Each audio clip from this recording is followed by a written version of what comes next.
Joan Sias, Chris Jackins, Robert Femiano.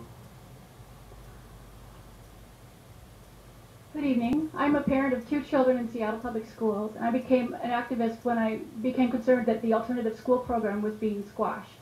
And I think I understand now why this administration, this leadership, does not like alternative schools, because they are, effectively, they are the answer to charter schools. And they are successful schools, largely. They show that we don't need charter schools. I'd like to go on and point out that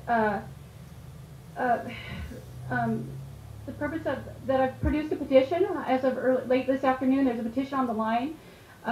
We already, after 15 minutes of putting it up online, there were already 4 signatures. Hopefully by 8 o'clock, by the time you vote, I'll be able to tell you how many signatures we've acquired just in this short time. And this is if any of the viewing audience would like, is convinced by the testimony and would like to register their opinion, please check this out. You'll find the petition at racetothetopcritique.pbworks.com. You'll find a lot of information about Race to the Top there. So I'd like to point out, I won't read the whole petition. I would like to mention a few things. Here are just 2 of the many reasons that Race to the Top is harmful for children. Race to the Top strongly promotes high-stakes testing. This practice is scientifically discredited, as the board well knows if they have read the materials that I sent them. Peer-reviewed scientific literature makes this very clear.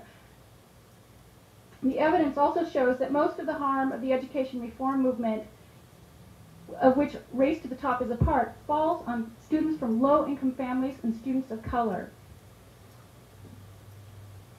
In short, the main argument that proponents of Race to the Top have been giving is the need for the potential monetary winnings. This argument has no significant merit. From my reckoning, there's $36 million in BTA3 that are marked for establishing the infrastructure for high-stakes testing and for implementing Core 24. Core 24 is part of the regressive education reform agenda. I note that the Achievement Gap Oversight Committee, established by state law, is opposed to Core 24. If we organize parents and teachers to pressure the board to reallocate that $36 million to small class sizes, restoring full-time librarian, counseling, and academic specialist positions, wouldn't the district be moving in the right direction?